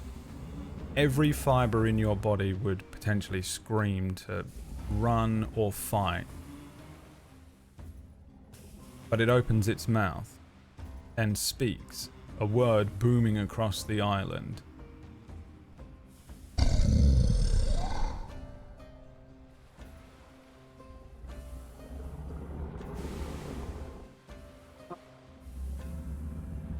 Who?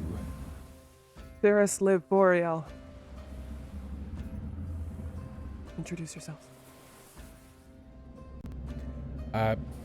Seer of House Syria from Mentebaranzan, I say. I am Thrak.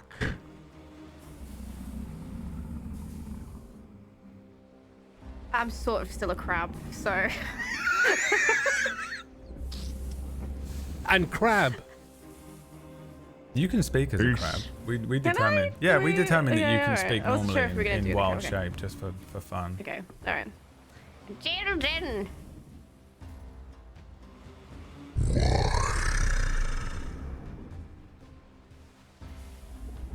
I will do a wisdom saving throw first, I think.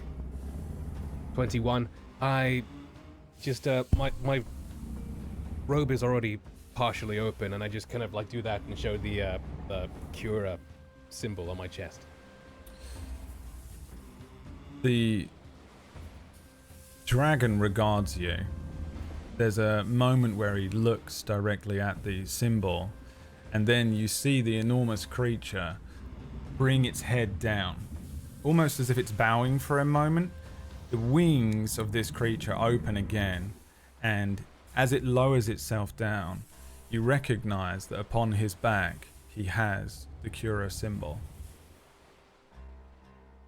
He closes his wings again and brings his head back up and says,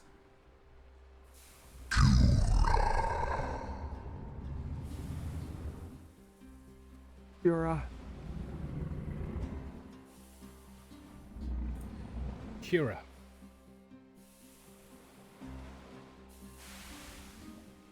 Yes, Cura.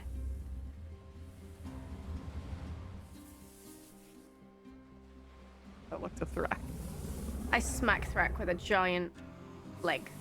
Rudder of a leg. I think I'm just watching it. I don't know.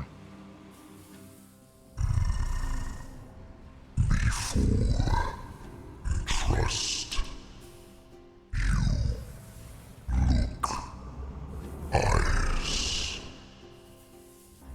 he looks down at you as a group, and his eyes, which are very red, they begin to sort of glow, almost as if they are light with a flame in them. There is some flame that licks out from his mouth and nostrils, and he fixes you with a look. Do you look into his eyes? Yes.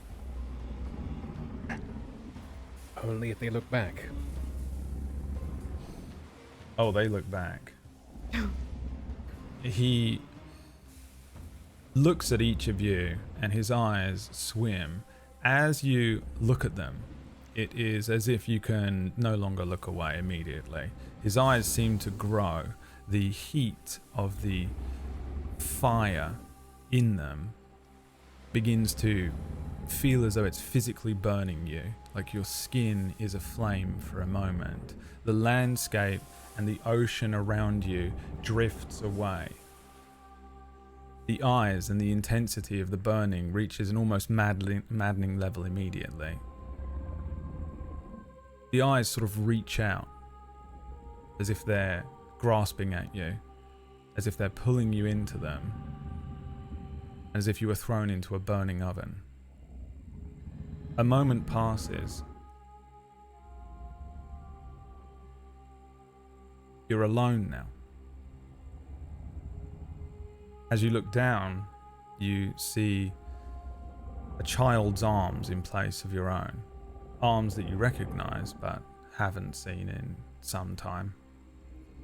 It's as if you're in a black void. There is some reflection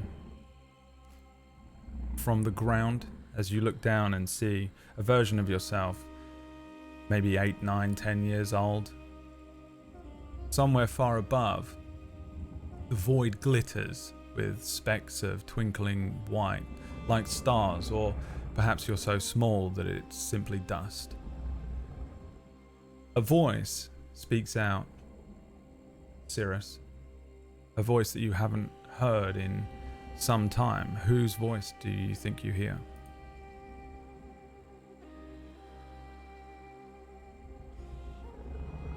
Bayron.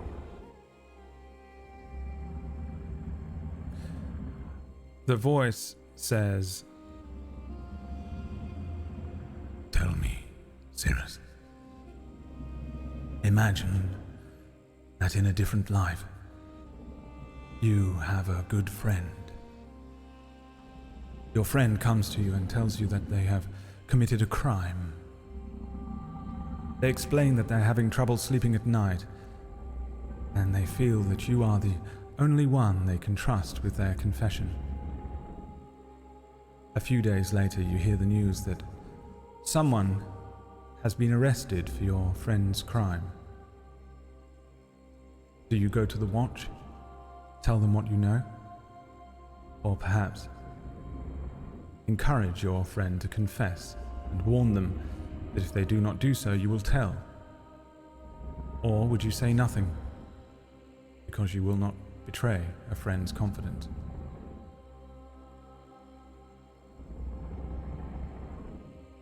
Let's say nothing. A voice speaks out to you, Seer. One that you recognize, a voice that you haven't heard in some time. Whose voice do you think it is? Am I 10? Tell me, Seer. In a different life, let us imagine you live in a local town, a small village. There is not much work. The village itself is barely making ends. You have just enough money to make it week to week. Let us imagine you make a purchase at the local store. When the sale is complete, you are given too much change. Do you say something, or keep quiet? I say something lest I disgrace my house and what we have built here. Drac, the voice speaks out. One that you recognize. A voice you haven't heard in some time. Whose voice do you hear?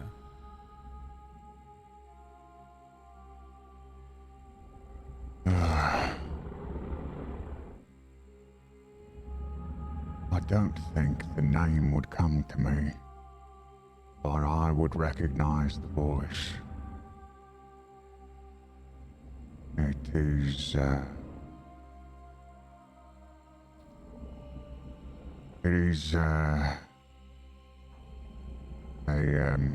leader of the tribe I was once a part of. A warrior. The voice says, Tell me, Frack, are you replaceable?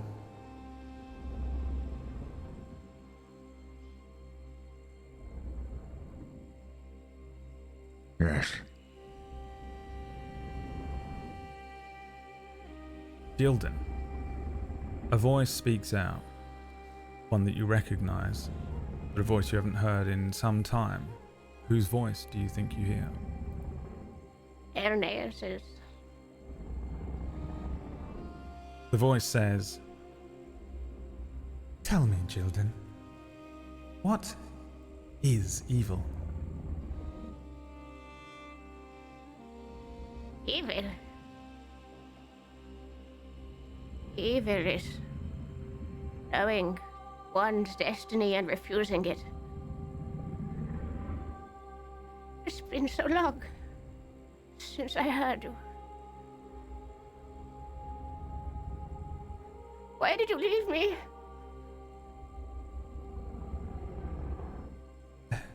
Do evil people exist?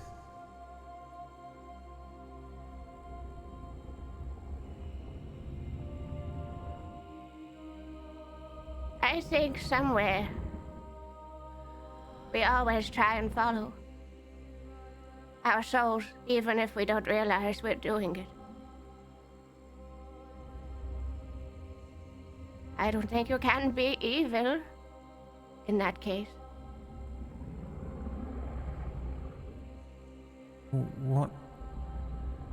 What would make somebody an evil person then?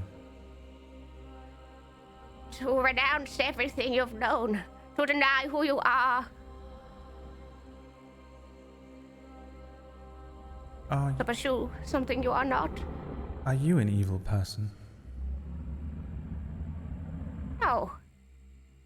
No, of course not. No, no, no. Are you an evil person?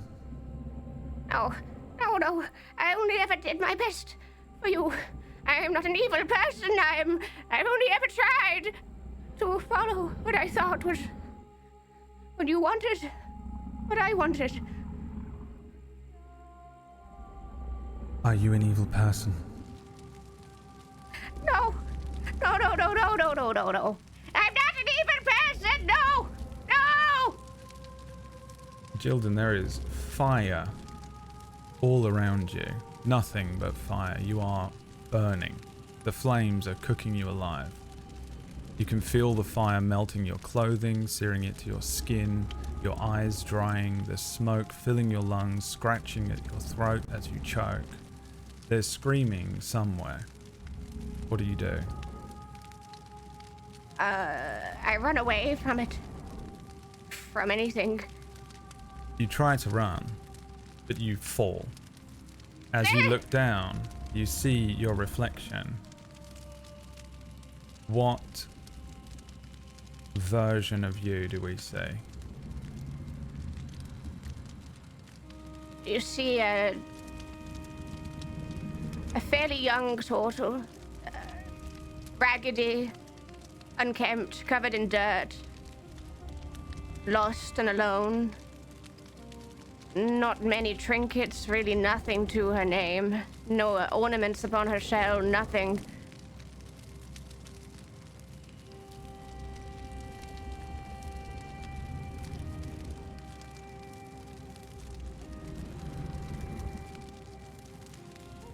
She looks scared.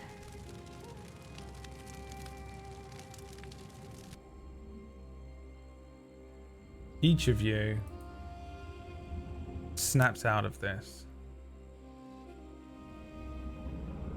Oh. This reverie. There's a moment and a sense of vertigo as you sort of return to your body from what feels like waking from a deep sleep very quickly and suddenly. Your senses return to you.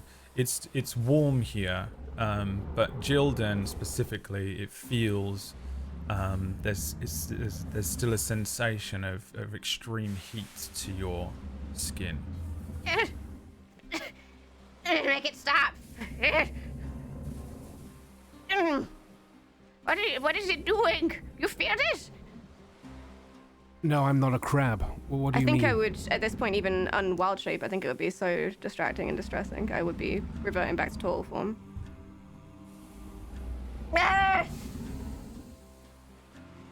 Mostly just writhing around, kind of like really uncomfortable. Jilden, are you all right? I make my way over to her and put my hands on her. Is she hot? No, don't touch me! Don't touch me! It Yeah, burns! she's pretty Alright. warm. I think my eyes are still on the dragon.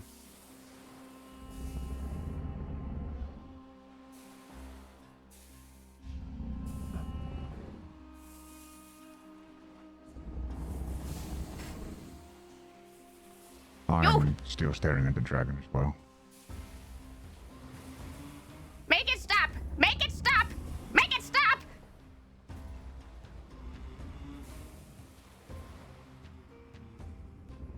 Okay. I will cast.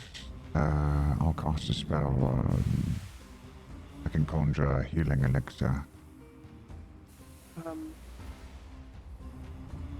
Oh, it's okay. I'm trying to healing word her.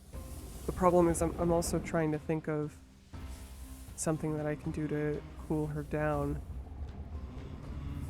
But I would like to cast healing word on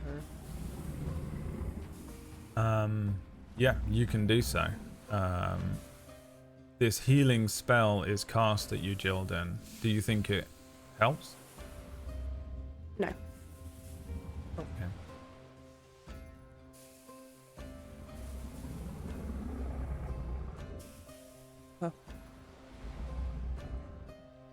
Have you? Does anyone have any ice or anything? Ice. No. I think at this point I would dive into the water. Yeah. She rushes off and jumps into the water. It's cooler than, just being near this dragon in the area, but the water here is actually quite warm compared to the frozen areas literally everywhere else beyond this island. I'm not evil! I'm not! I think I'm just thrashing around. I'm absolutely refusing to see any alternative here. Very stubborn. I look to the dragon and I ask him, "Is this your magic?" The dragon it was watching Jilden, turns its head down towards you quite slowly, and its head cocks slightly to one side. It says,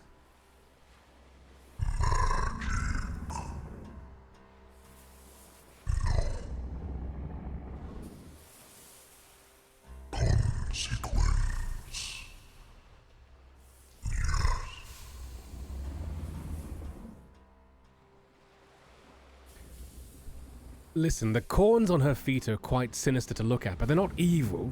But, Jilden, if you just tell him you're evil, then maybe he'll leave you alone. But I'm not evil! I only ever did what I thought Aeneas wanted from me! Well, I mean, All did you... he ever asked of me! Why have you abandoned me? Every night I leave things for you, I offer you things, and you never speak to to me. All I ever did was for you. At this point, I think I am kneeling in the water and just like basically screaming at the sky.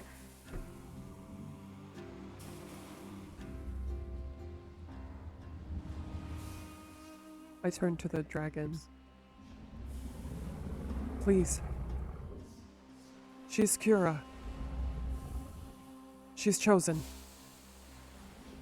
Please stop.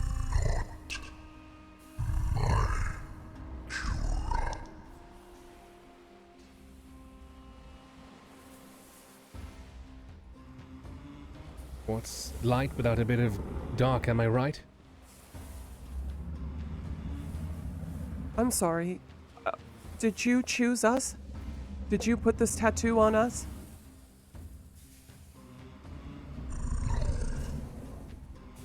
Right.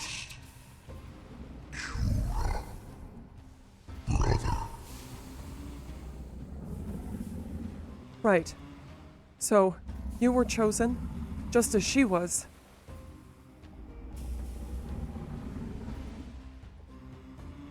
By whom, we don't know. But they had their reasons.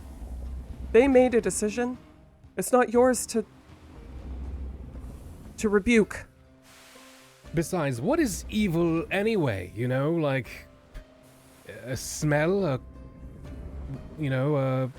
way of thinking, what you do?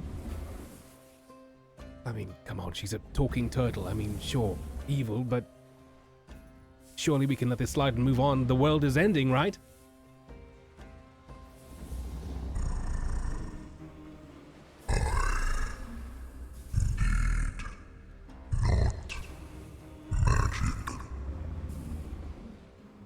He looks at Jildan and sort of nods his head in her direction.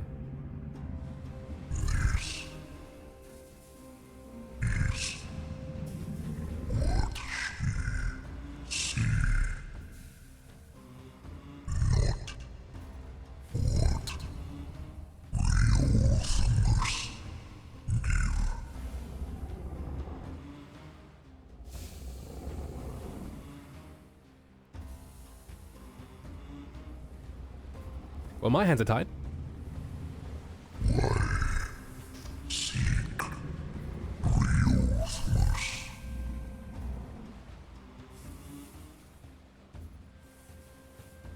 Well, we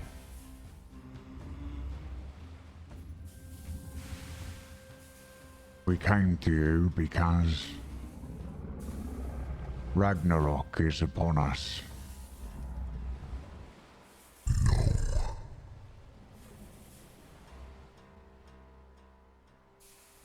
Well, a version of Ragnarok, then.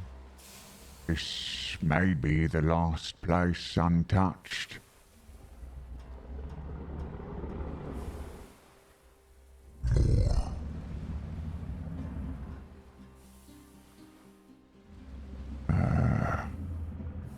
As far as we know, undead creatures have swept across the continent, destroying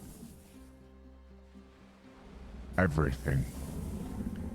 If you haven't gotten the memo, all the angels are dead. Apparently. See, give me a persuasion check. Persuasion check. Okay. 15. The dragon raises up a little. The wings of the dragon begin to sort of vibrate and jitter. The dragon closes its eyes and then lifts its head up and takes in another deep sniff. There's a moment that passes before the eyes open.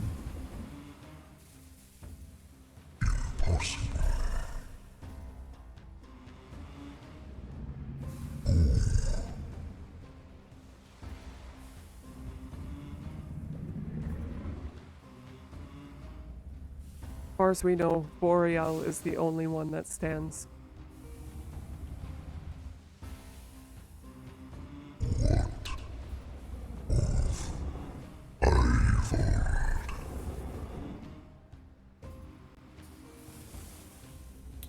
Cirrus, you can make me a... I guess you can make me a history check. Okay. 12. 12. Ivold might be Thor's grandfather that he flippantly mentioned at some point over like a meal once. Would I happen to know if he's dead or alive? For sure dead. Thor's For sure dead. is like Okay. in his late 60s. Yeah, okay.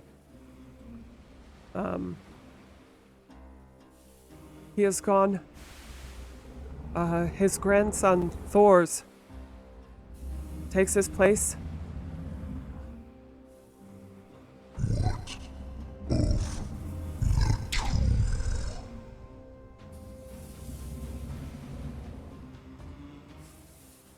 Do I know what that is? The two? Yeah. Yeah. You've heard of it enough.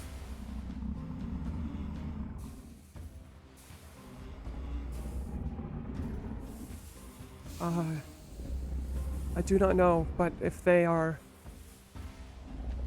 still with Boreal, then they would be fine. They would be alive.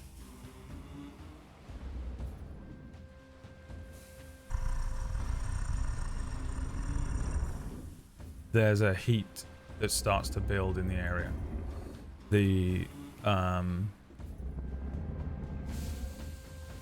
flames that have been around his lips and his nose rise a little bit, but there are also flames now that start to peek out from under his scales and run down his tail. His tail raises up behind him as he stands to his full size, and the rest of the sand and the rocks fall off of him. He says,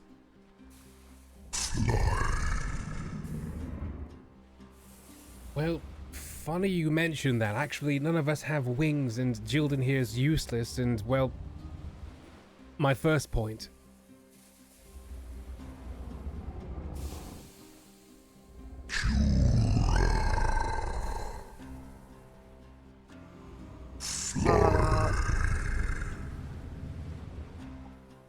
he lowers a wing in front of you.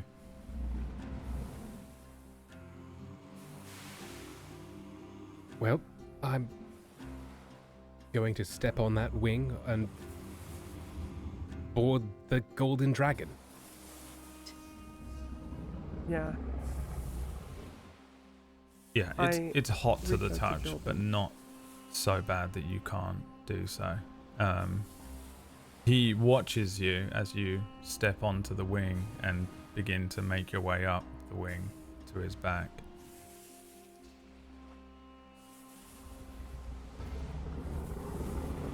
I go to help Jildan out of the water. So, how intensely is this burning now? Is it bearable, or is it pretty unbearable? That is entirely up to you.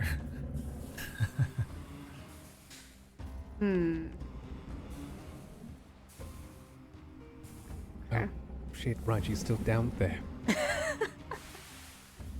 Don't leave me! I would also walk over to Jildan. Do you How think do we I... could- How do I make it stop? I'll take her little turtle hands and I'll look at her and say, why don't we try what we've practiced? It's heat, right? Is... And we're Yes. going to use the power of Quura to try and banish this pain. With absorb more elements. You two do have a spell that you worked on together. Yeah. You also have a soul bond. Right. At this point, I'm desperate, please. Anything. yeah, so- willingly. Yeah, I will mutter the incantation and sort of concentrate, and I think that sort of like luminescent orbs start to glow around me, and then if she does the same, Yep. I think that they'll become stronger and start surrounding both of us.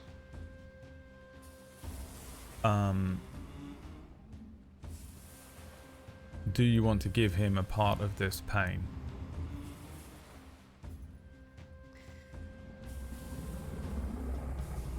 Yes. Okay. It lessens for you. But Thrak, you take on something here that I'm just going to let Leah DM you. Okay. However you want to. You were holding with your right hand, I think. I Sure, think yeah. your entire right arm would be pretty painful right now. I think you will have taken on a sort of equivalent exchange, and it's all gone into your limb that's been holding me. So what I've been feeling right now is just, it feels like you're hovering over a flame constantly. Just this really, really intense heat burning. I've been screaming over by the shoreline.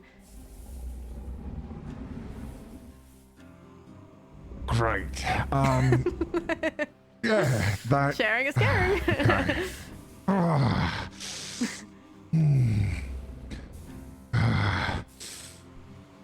Okay. You feel it? And, yes. Yes, I do. What is this? I don't know. I don't understand. There was fire everywhere. Fire. Why won't he stop this?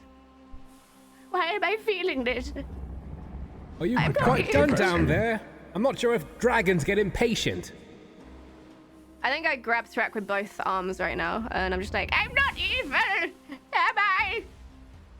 And I'm sort of imploring him at this point. I'm shaking him. I look desperate. I look terrified. I am grunting in pain, and I don't think. Well, actually, I think Thrax says we all have evil inside of us, but it's what we do now that matters. And I think at the sight of me causing you pain, I actually let go, which is a first for you, because usually I don't care at all about how much pain I cause to you or anybody. I'm very selfish.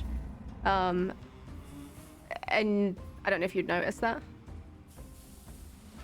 But I kind of let you go and like step back a little bit. Is he even going to let me on there?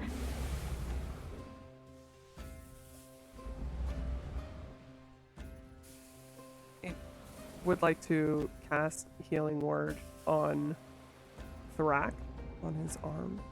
I want to see if that does anything. So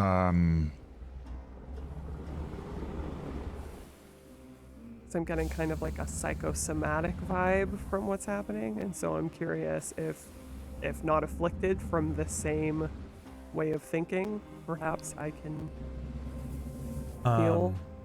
Yeah, Thrak, does it work? I think that.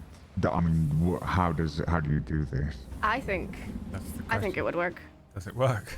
I think you just did an act of selflessness, and I think that would change the nature of the pain, and I think it would heal you. Maybe not I still entirely. want to know how she does it. Oh, well, if you're reacting to your arm being in pain, Okay. I would just come over and I would just put my hand on your arm, both hands on either side, and just like move it in opposite direction and then back. Okay. Yeah, I think that the pain is mostly gone. But I do still, outwardly, it looks like I'm better. So yeah. Yeah, that's better. Thank you. Yes. And now turn to the dragon. Am I? Is that what you want? The dragon is watching you. The eyes sort of rest on you for a moment. And he says,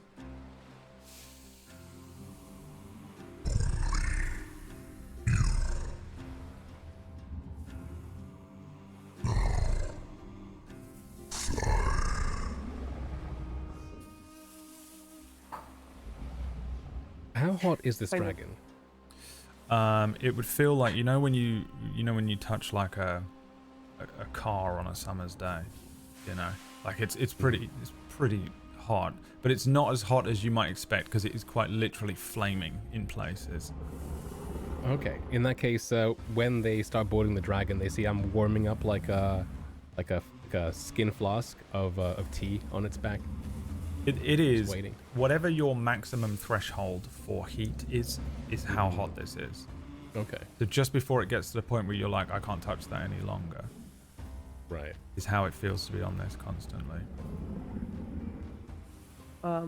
I come over to Jilden and I take your hand, your turtle hand, and I say, we can sort this out.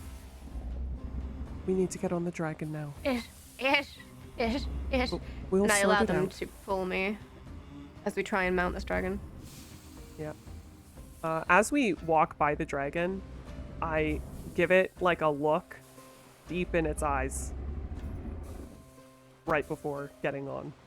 It returns the look, but you just get the sense of a very large, terrifying lizard looking back at you rather than, any specific sense. Between this week and next week's session, Leah, I want you to give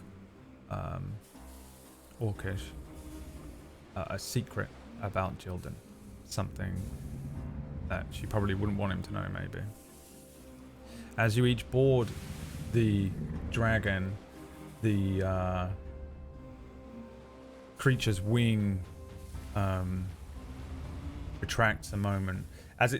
Even as it's shifting its weight, you recognize that it's quite difficult to balance, and you find Purchase grabbing onto jutting scales or attaching yourself to a sort of a muscular part of the wing. There are lots of spikes and ridges that run along the back of this dragon that you can sort of grip onto, but it's pretty metallic feeling. The scales feel like smooth metal, so it's quite hard to hold on to, but it's too late as the dragon starts to shift and move. Riothamus lifts its wings and he says,